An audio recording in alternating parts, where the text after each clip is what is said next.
Bonjour David, comment vas-tu? Bonjour Nicolas, très bien, merci. Et toi? Ben, je suis en pleine forme. Toi, tu es un habitué de Toxin, avocat au barreau de Montpellier notamment, très engagé sur les libertés publiques. Hein, je l'ai dit en introduction, on passe en tout genre. On a eu aussi sur des sujets comme le Takata pour les airbags, mais vraiment les libertés publiques, défend les libertés publiques. Et là, le Linky, voilà, le scandale du Linky. On s'est dit, c'est enterré cette histoire. Ça y est, une fois on l'a et on peut plus rien faire. On est mouchardé. Mais toi, finalement, tu es sur ce combat-là, ce front-là également, David. Hein. Oui, tout à fait. Je pense que tu as dû voir ma dernière émission Oui. sur le Linky qui a effectivement battu de nombreux records, comme quoi c'est vraiment un sujet qui Ouais. intéresse énormément de monde. Et le Linky n'a pas fini de faire couler de l'encre, puisque Ouais. dernièrement, je ne sais pas si vous aviez suivi cette actualité, mais refuser le compteur Linky est devenu payant. D'accord. Ah oui, oui, oui, oui, effectivement, effectivement. Donc, si on le refuse, c'est payant. Et il y a des sanctions aussi qui peuvent être agrémentées de la petite sanction. Comment ça se passe? Alors, il n'y a pas de sanctions pour le moment, puisque évidemment, c'est un droit qui est en constante évolution. J'ai dit, depuis cet été, il y a des pénalités parce que ça a évolué. En fait, on a la Commission de régulation de l'énergie qui est là pour regarder si le marché de l'électricité et du gaz fonctionne bien, qui a Oui. décidé que dorénavant, ceux qui refusaient le compteur Linky entraînaient un coût supplémentaire qu'il convenait de leur imputer. Et donc, on en est à une pénalité financière de 6 euros et quelques centimes. Et quand on met toutes les pénalités ensemble, en fait, on est sur un montant global à l'année de 64 euros. Ah oui, ouais, quand même. Et donc, qui préside déjà ce comité de régulation de l'énergie? J'ai envie de savoir, parce que j'ai un nom en tête, mais je voulais savoir si on avait le même. Alors, j'ai pas regardé là, ce matin le nom. Je sais que c'est une autorité administrative indépendante. Ouais. Comme bien souvent, c'est aussi une autorité dans laquelle on va placer des copains. Donc, Oui. Mais évidemment, c'est je pas pense que le Emmanuel nom que tu vas me Vargon? donner va. Comment? C'est pas Emmanuel Vargon qui gère, qui date, Ouais, non? j'ai pas pu vérifier, j'ai pas trouvé le nom ce On va matin. Donc, regarder si de vous suite. voulez, D'ailleurs, on va nous dites-le dire. nous en commentaire. Mais bon, Ouais. on imagine bien, c'est encore une planque pour recaser des copains, évidemment, qui doit coûter un fric monstre à de Ouais. nombreuses personnes comme nous. Donc bon, ça c'est assez dommageable. Bon, ce Ouais. qu'il faut retenir sur cette pénalité financière, c'est que en Ouais. réalité, on sait que c'est juste le pied dans la porte. Ça veut dire Mm. quoi? Ça veut dire que vous n'avez pas accepté le compteur Linky, parce qu'il y a encore 2 millions de Gaulois réfractaires qui refusent le compteur Linky. Et Ouais. donc, on va finir par vous l'imposer de manière plus ou moins indirecte. Ici, c'est une pénalité financière. Ce qu'il faut retenir, c'est que cette pénalité qui a été instaurée en 2025, par une délibération du 13 mars 2025, fait suite à une précédente délibération de 2022 qui avait déjà prévu un montant beaucoup moins important et sur une base beaucoup moins importante pour justement ce type de situation. Donc, ce qu'on constate, c'est une chose, c'est qu'on est en train de généraliser la pénalité Mm. et qu'on est en train d'augmenter le montant de la pénalité. Ce qui veut dire que à l'avenir, dans un avenir plus ou moins proche, on a compris qu'on allait faire ce qu'on appelle un effet cliquet, c'est-à-dire tôt ou tard, ça va finir par augmenter, si bien qu'à un moment donné, ça va être réservé à un petit nombre de privilégiés que de Mm. refuser les compteurs Linky. Mm. Et c'est fou parce que finalement, on se rend compte que là aussi, faire payer, c'est incroyable. Tu disais, il y a combien de Français aujourd'hui qui refusent, qui le refusent? Alors, il y a 2 millions de foyers. 2 Ce millions de sont les foyers, chiffres oui. de la CRE. Donc, il y a quand même encore 2 millions de foyers. Il faut comprendre une chose, c'est qu'aujourd'hui, effectivement, le compteur Linky est généralisé. Alors, ce qu'on appelle les compteurs Linky, c'est les compteurs communicants. Donc, ce sont ceux qui Mm. vont évidemment être en mesure de pouvoir déterminer en temps réel votre consommation électrique. On verra si on a un petit peu de temps dans l'émission, mais ça Oui, porte atteinte à un certain nombre de oui, problématiques et de libertés. Et ouais, donc, ces compteurs aujourd'hui sont très largement généralisés. Quand vous arrivez dans un logement, vous voyez ces petits boîtiers jaunes dans le ouais. logement. On ne vous a pas forcément demandé votre avis. Et d'ailleurs, comme je vais l'expliquer, en fait, ces compteurs, ils sont automatiquement mis en place par Enedis. Parce que lorsqu'on parle de compteur Linky obligatoire, il faut être un peu plus subtil, évidemment. Le Mm. compteur est obligatoire pour Enedis, ou en tout cas le gestionnaire du Mm. réseau électrique. Pourquoi? Parce que lui, la loi, le code de l'énergie, lui impose d'installer ce type de compteur. Ça Mm. veut dire quoi? Ça veut dire que vous souhaitez maintenir votre compteur traditionnel, et Ouais. bien lui, Enedis, n'a pas la possibilité de faire droit à votre demande. Il doit vous installer le compteur communicant. On verra qu'il y a des exceptions, évidemment, et j'en parlerai juste après. Mm. Donc, aujourd'hui, quand vous arrivez dans votre logement, évidemment, vous avez très souvent déjà ce petit boîtier jaune qui est installé et dont on ne vous demande pas votre avis. Donc, ceux qui restent aujourd'hui parmi les 2 millions de Gaulois réfractaires, ce sont ceux pour lesquels, initialement, il y avait leur compteur communicant. Ils n'ont pas déménagé, il n'y a pas eu de travaux, ils n'ont pas eu besoin de faire changer leur compteur électrique, et ce Mm. compteur se situe à l'intérieur de leur maison. C'est très important en placement du compteur. On avait déjà eu le plaisir sur Tocsin d'en parler avec la récente décision de la Cour de cassation qui ne change rien, d'accord, il faut le dire, Ouais. n'a pas inventé la possibilité pour les autorités d'Enedis de pénétrer chez vous de force et de vous changer de compteur, fort heureusement. Donc, quand on dit qu'il est obligatoire, on signifie qu'il n'est pas non plus forcé et contraint. C'est-à-dire qu'on ne pénètre pas chez vous et on ne vous installe pas de force le compteur communicant. Si bien qu'aujourd'hui, on a en grande majorité, c'est les clients qui me contactent aujourd'hui, essentiellement des personnes assez âgées qui vivent dans leur maison depuis de très nombreuses années et qui n'ont pas eu besoin de changer leur compteur communicant. Donc, on va se le dire très clairement, c'est un nombre de foyers qui va nécessairement diminuer dans le temps. Pourquoi ? Parce que parfois, il va y avoir des travaux qui vont impliquer le changement du compteur. On va avoir parfois des déménagements avec des personnes qui vont être moins sensibles à la question de est-ce que je mets un compteur communicant ou un compteur Linky. Et puis surtout, et je pense que ce sera très intéressant que nos auditeurs nous le disent, on a beaucoup de personnes qui bénéficiaient de contrats heure creuse, heure pleine. Et curieusement, on rencontre des difficultés actuellement. Voilà, dites-le moi si en commentaire c'est le cas. Oui, bien sûr, on va le dire, on est près de 7000 actuellement, donc je pense qu'on va avoir quelques commentaires, à mon avis. Voilà. Et donc, vous remarquerez qu'il y a une épidémie de contrats heure creuse, heure pleine qui malheureusement ne fonctionnent plus aujourd'hui. Et donc, la solution proposée par le gestionnaire d'électricité, Enedis en grande majorité, est de dire mince, votre compteur traditionnel en fait fonctionne mal, donc on va être obligé de vous changer avec un compteur communicant. Comme les compteurs communicants ne font pas ce type de contrat, on va vous changer votre contrat. C'est une façon à moindre coût pour Enedis, vous l'avez compris, de vous imposer plus ou moins le compteur communicant et puis de remettre fin à des contrats qui étaient extrêmement avantageux pour ceux qui les avaient souscrits il y a 10, 15, 20 ans et ainsi évidemment augmenter les ressources financières d'Enedis et donc les dividendes des actionnaires. Voilà, ce n'est qu'une histoire de gros sous tout ça. Ouais, c'est ça en fait, et quand je t'entends, c'est qu'on est toujours dans la coercition permanente en fait. Dans la répression fiscale, la coercition, c'est toujours pareil. C'est que cette histoire de Linky, ça fait partie de la flopée de coercition qu'on nous impose depuis des années, mon cher David. Moi, je retrouve du mécanisme du pass sanitaire. C'est-à-dire que ce n'est pas obligatoire, mais par contre, c'est extrêmement difficile d'y échapper. Donc, le compteur Linky, il n'est pas forcé, il n'est pas obligatoire dans le sens où on ne va pas pénétrer chez vous de force pour vous l'imposer. Par contre, on va mettre une série de contraintes du quotidien qui, dans les faits, vont rendre le refus du compteur Linky quasiment impossible. Et donc, c'est là-dessus que nous, on se bat aujourd'hui, c'est de se dire, OK, depuis à peu près 15 ans, on est en train de prendre déculotté sur déculotté. Pourquoi ? Parce qu'en fait, le droit avance, les contraintes avancent, mais derrière, on a finalement très peu d'organisation, très peu de contestation. Or, un des arguments, un des moyens qui avait quand même plus ou moins bien fonctionné durant la crise sanitaire, c'est que cette déferlante autoritaire avait quand même été amoindrie par les très nombreux recours qui avaient été engagés par de nombreux avocats, dont je ne prendrai pas la peine de citer, mais que je salue évidemment, et qui ont, bon gré, mal gré, mais quand même limité cette déferlante autoritaire. Parce que, je rappelle, mon cher Nicolas, mais on avait notamment interdit d'être plus de 6 à la maison.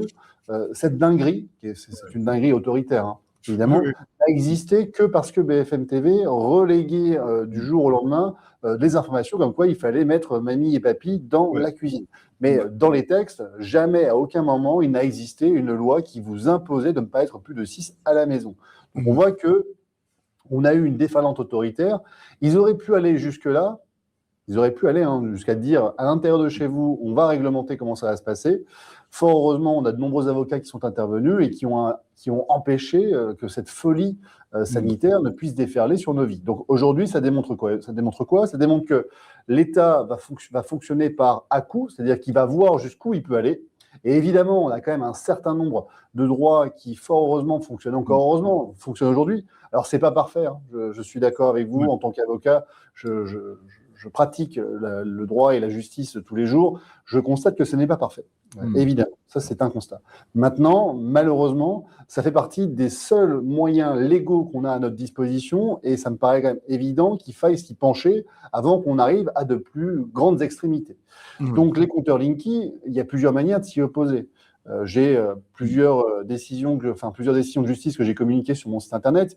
Il y en a notamment une qui est intéressante, qui est de dire si vous avez des éléments médicaux avérés, donc une électrosensibilité qui médicalement est constatée, évidemment, alors ça le point intéressant, eh bien les juges peuvent décider de demander au gestionnaire d'électricité de retirer le compteur communicant et de vous rétablir un compteur traditionnel.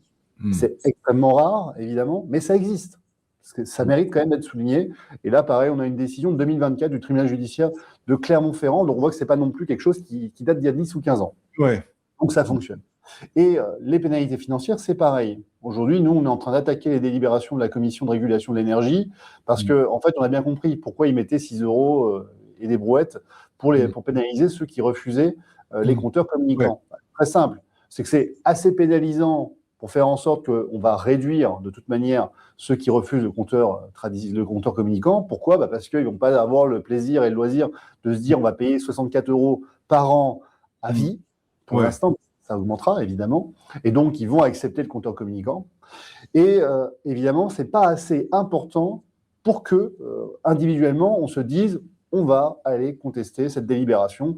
Pour 64 €, évidemment, ça nous coûtera, ça ne sera jamais une action en justice ne sera jamais inférieure à ce titre-là, sinon ce n'est pas une action en justice, ou alors c'est l'avocat qui finance l'action. Donc évidemment, économiquement parlant, ils ont trouvé le bon filon pour se dire c'est quand même embêtant, mais on sait que derrière, on va pas nous discuter la légalité devant le Conseil d'État.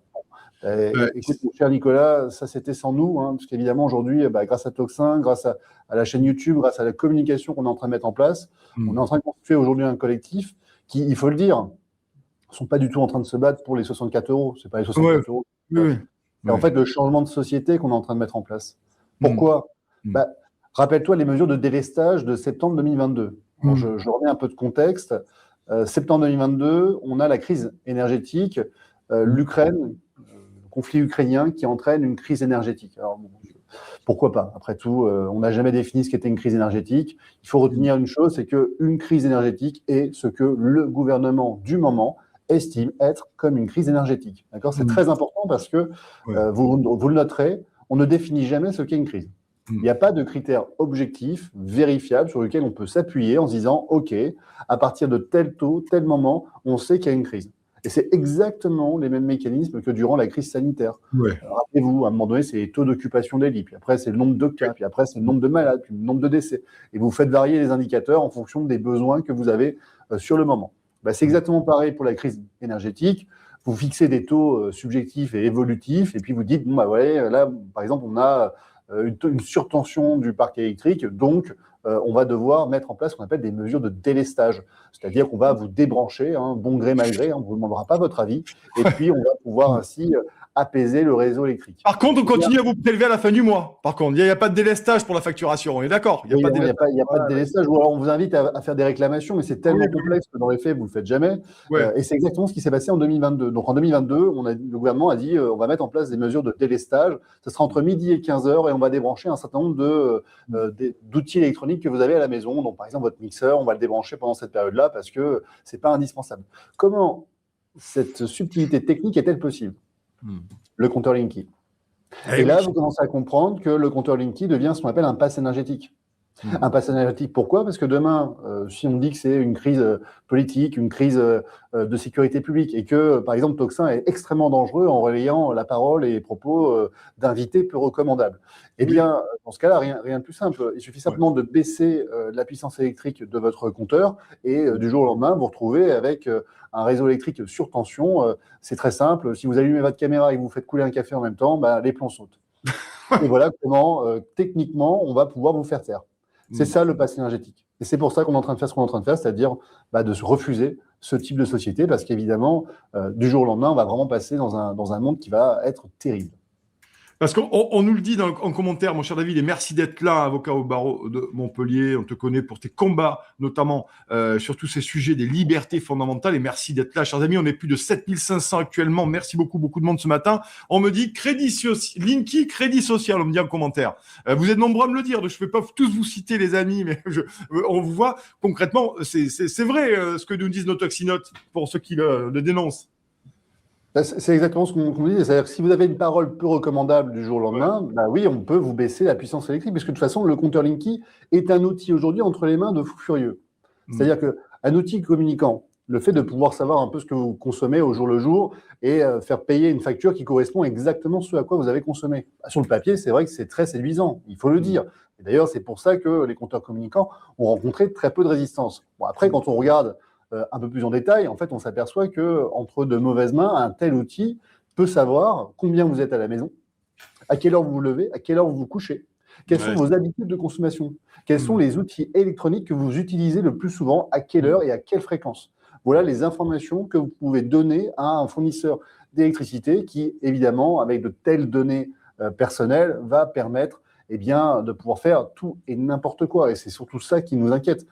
Moi, personnellement, en tant qu'avocat, quand j'ai vu les mesures de délestage, j'ai contesté les arrêtés devant le Conseil d'État. Bon, écoute, c'est la même chose que pendant la crise sanitaire. C'est la crise, donc on peut prendre des mesures exceptionnelles. On prend des mesures exceptionnelles parce que c'est la crise.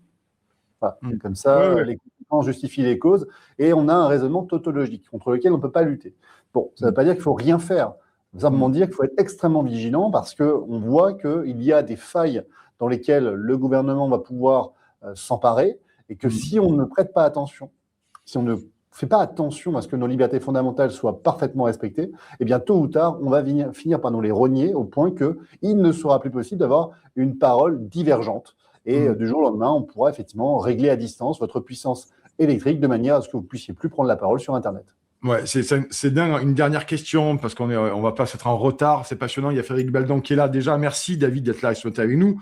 Finalement, on nous coupe le sifflet en permanence. De plus en plus, l'interdiction des réseaux sociaux aux moins de 15 ans, aux mineurs, le Linky par autre chose, et une flopée, une nouvelle fois, une farandole de coercition dans nos vies de tous les jours. Enfin, le téléphone portable, le balisage, le bornage, toute une série de... C'est dingue cette société dans laquelle nos libertés se resserrent. Et tu le sais, puisque tu travailles là-dessus et tu contestes et tu attaques sur ces sujets, David.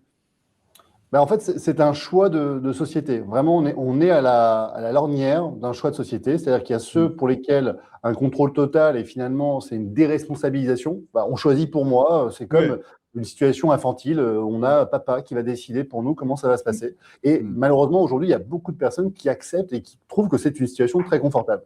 Et puis, il y a les fervents défenseurs des libertés, comme toi, comme moi, comme de nombreuses personnes qui nous regardent aujourd'hui, où clairement, déjà enfant, on n'aimait pas trop nous dire ce qu'on devait faire. Et évidemment, encore moins aujourd'hui, quand on voit que ce sont des décisions qui sont parfois complètement débiles, il faut le dire. Clairement, on a envie de pouvoir garder nos libertés. Pourquoi ? Parce que sans liberté, il n'y a pas d'avenir. Voilà ce qu'il faut dire. Sans liberté, il n'y a pas d'avenir. Il n'y a aucune société qui ne peut prospérer sur le contrôle total de ses citoyens. Et donc, c'est ça le choix de société sur lequel on est aujourd'hui. Est-ce qu'on va se laisser faire ou au contraire, est-ce qu'on va se retrousser les manches et contester, lutter contre toutes ces mesures qui sont prises et qui aujourd'hui, bon gré mal gré, s'imposent à nous? Ouais. En tout cas, nous, sur Tocsin, on a décidé quand même de ne pas se laisser faire, de ne pas la fermer, manifestement, et on invite essentiellement des gens comme toi, David, qui ne se laissent pas faire et qui essayent de porter l'épée, notamment sur le plan juridique, bien entendu, pour essayer, d'un moment donné, de contrecarrer les plans totalitaires d'un pouvoir qui perd la tête et qui continue de se raidir au fur et à mesure des jours. Merci, David. On me demande, on peut te contacter où? J'imagine qu'il y a le site du cabinet de l'avocat, c'est ça? Tout à fait. Si on tape Guyon-du6 avocat au singulier.fr, vous arrivez sur notre site et là, vous avez toutes les informations. On a même mis un chatbot qui vous donne également accès à plein d'informations puisqu'on écrit des articles juridiques toutes les semaines, ce qui est vraiment une mine d'or et ça, c'est à libre disposition. Donc, je vous invite vraiment à l'utiliser. Voilà, en tout cas, vous pouvez retrouver Maître David Guyon, avocat au barreau de Montpellier, sur son site David Guyon, avocat. Ça va être très simple, vous allez trouver ça en moins de 10 secondes. Merci, mon cher David, d'être venu ce matin et de nous avoir une nouvelle fois alertés sur la perte de nos libertés chéries que nous refusons tout de go. Merci, David, passe une excellente journée. Merci, bon week-end. Salut.